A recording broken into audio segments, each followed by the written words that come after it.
இருக்கீங்க? இன்னைக்கு நான் உங்களுக்கு பண்ணி காட்ட இருக்கிறது ஓம பொடி.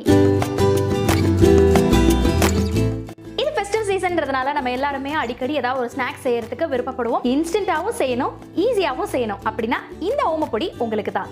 ரொம்ப சிம்பிளான ஸ்டெப்ஸ் தான்.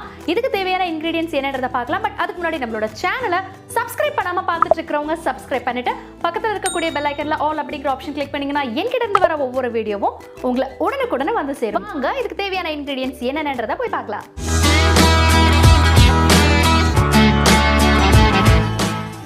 இந்த ஓம பொடி செய்யறதுக்கு தேவையான பொருட்கள் என்னன்னு பார்க்கலாம். 2 கப் கடலை மாவு, 1/2 கப் அரிசி மாவு, 1 டேபிள் ஸ்பூன் ஓமம், 1/2 டீஸ்பூன் மஞ்சள் தூள், 1/2 டீஸ்பூன் உப்பு, 1 பிஞ்ச் பெருங்காயம், 2 டேபிள் ஸ்பூன் பட்டர். நான் ஒரு ½ அன் ஹவர் முன்னாடி பட்டரை ஃப்ரிட்ஜ்ல இருந்து வெளியில எடுத்து வச்சதுனால ரொம்ப சாஃப்டா பாருங்க இந்த அளவுக்கு இருக்கும். ஸோ அப்படி இருந்தாதான் நம்ம கடலை மாவோட சேர்த்து பிணையும் போது ரொம்ப சாஃப்டா வரும். அப்புறமா வார்ம் வாட்டர் 1 கப். கடலை மாவும் அரிசி மாவும் 4:1 ரேஷியோல எடுத்துக்கணும். ஸோ 2 கப் கடலை மாவு நான் எடுத்ததுனால 1/2 கப் அரிசி மாவு எடுத்திருக்கேன். இப்போ நம்ம எப்படி இந்த ஓமம் செய்யறதுன்னு பார்க்கலாம். ஃபர்ஸ்ட் நம்ம மிக்சியில் இந்த ஓமம் எடுத்தோம் இல்லையா, ஸோ அதை போட்டு நல்லா கிரைண்ட் பண்ணி எடுத்துக்கலாம்.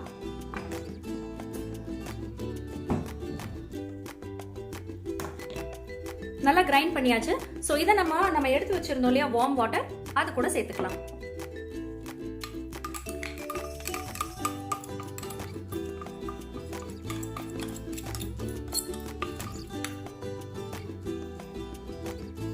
நல்லா இந்த வாட்டர்ல ஓமம் கலக்கிற மாதிரி நல்லா மிக்ஸ் பண்ணிக்கோங்க.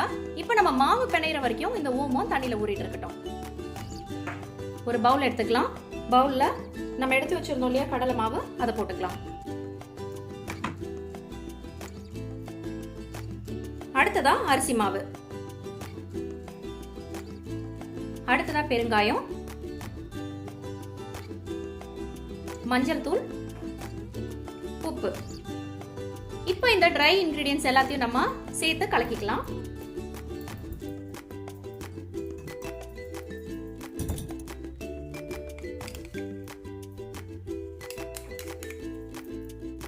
இப்போ நம்ம ஊற வச்சிருந்தோம் இல்லையா ஓமம், அதை வந்து நம்ம வடிகட்டிக்கலாம்.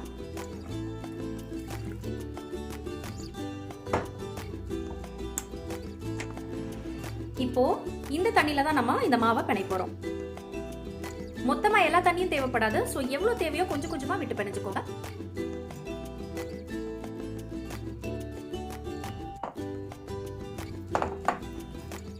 ஓகே, ரொம்ப சூப்பரா பிணைஞ்சிட்டோம் பாருங்க.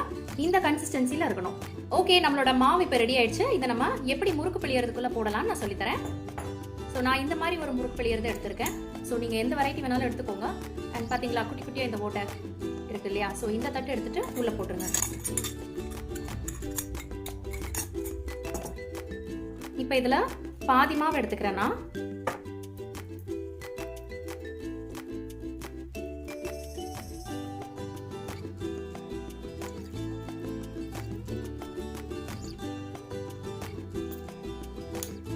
இப்போ க்ளோஸ் பண்ணிடலாம்.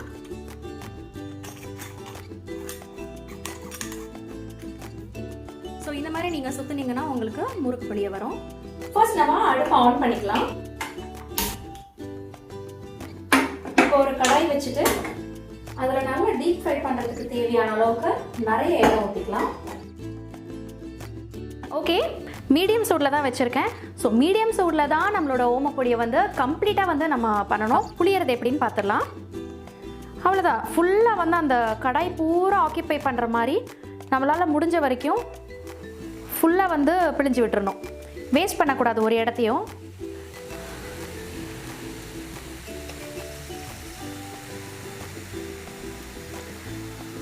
ஸோ நல்லா மெலிசாக வருது.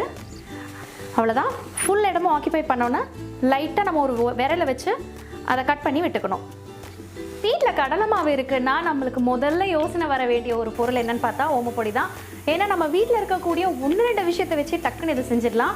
அண்ட் எல்லாருக்குமே ரொம்ப பிடிக்கும். ஸோ கொஞ்சம் நிறையா செஞ்சு நம்ம ஒரு கண்டெய்னரில் எடுத்து வச்சுட்டோம்னா ஆல்மோஸ்ட் இந்த ஃபெஸ்டிவ் சீசன் வருது, தீபாவளி வருது. ஸோ எந்த காலகட்டத்திலையும் நம்ம ஒரு டப்பா நிறைய எடுத்து வச்சுட்டா நம்மளுக்கு எப்போனாலும் எடுத்து சாப்பிடலாம். எதுவும் டச் பண்ண வேணாம்.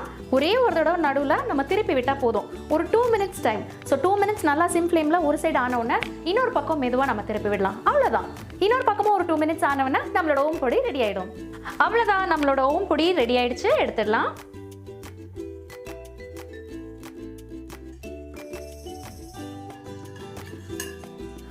ஸோ மிச்சம் இருக்கிற எல்லா மாவையுமே நம்ம இதே மாதிரி ஒன்றா பிழிஞ்சு எடுத்துக்கலாம். ஓம் பொடியோட திக்னஸ் வந்து ரொம்ப தின்னாக இருக்கும். ரொம்ப நேரம் ஃப்ரை ஆகணும்லாம் அவசியம் இல்லை. எண்ணெயில் போட்ட உடனே அந்த திக்னஸ் இருக்கிறதுனால உடனே ஃப்ரை ஆகிடும்.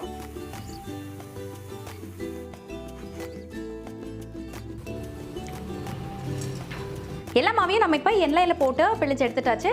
ஸோ ஸ்டவ் ஆஃப் பண்ணிடலாம். ஸ்டவ் ஆஃப் பண்ணிட்டு கருவேப்பிலை இருக்கு இல்லையா, 1-2 கொத்து எடுத்து கொஞ்சம் அந்த சூட்டாக போட்டு எடுத்துருங்க. கொஞ்சம் நிறையவே போடலாம், ஏன்னா இதுதான் அந்த ஓம் பொடிக்கு ஒரு டிஃப்ரெண்ட்டான வாசனை கொடுக்கும். ஓம பொடியும் ரெடி, கருவேப்பிலையும் ரெடி. அவ்வளோதான், நம்ம இப்போ மிக்ஸ் பண்ணிடலாம். இதுதான் இருக்கிறதுலே பெஸ்ட் பார்ட்டுன்னு நான் சொல்லுவேன். இப்போ நம்ம பண்ணி வச்சதை க்ரஷ் பண்ண போகிறோம். ஸோ ரொம்ப ஒரு சாட்டிஸ்ஃபையிங்கான ஒரு ஃபீலிங் கிடைக்கும். ஸோ இதில் நம்ம ஓம பொடி எடுத்து வச்சு நம்ம க்ரஷ் பண்ண போகிறோம். அவ்வளோதான். ஓகே, ரொம்ப நிறைய பண்ணிட்டோமோ அப்படின்னு தோணும். இல்லை, ஸோ க்ரஷ் பண்ணோன்னா ரொம்ப கம்மியாக தான் இருக்கும். ஸோ ஒரு 1 வீக்கு தேவையான ஸ்நாக்ஸ் கிடச்சிருச்சு. அவ்வளோதான். 5 நிமிஷத்தில் செய்யக்கூடிய இந்த விஷயத்துக்கு நம்ம கடையில் வாங்கணும்னு அவசியம் இல்லை. அட்லீஸ்ட் இந்த மாதிரியான ஈஸியான ஸ்நாக்ஸ் நம்ம அப்பப்போ வீட்டில் செஞ்சு நம்ம வச்சுக்கலாம் ஒரு டப்பாவில். ஓகே, நம்மளோட ஓம் பொடி ரொம்ப நல்லா தயாராகிடுச்சு. நம்ம எடுத்து வச்சுருக்கோம் இல்லையா கருவேப்பிலை, கொஞ்சம் எண்ணெயில் போட்டு, ஸோ அதையும் கொஞ்சம் க்ரஷ் பண்ணி சேர்த்துக்கலாம். ஓகே, ஸோ இந்த கருவேப்பிலை வாசனையும் இப்போ நம்மளோட ஓம் பொடியோட சேர்ந்து கலந்துருச்சு. அவ்வளோதான். இப்போ இதை நம்ம ஒரு கண்டெய்னருக்கு மாற்றிடலாம். அவ்வளோதான், நம்மளோட ஓமப்பொடி ரெடி ஆகிடுச்சு. இதை நீங்கள் ஒரு ஏர்டைட் கண்டெய்னரில் நீங்கள் போட்டு வச்சிங்கன்னா 1 வீக் வரைக்கும் கிறிஸ்பியாக சூப்பராக இருக்கும். ஓகே, இது எப்படி இருக்குதுன்றதை நான் டேஸ்ட் பண்ணி பார்க்குறேன்.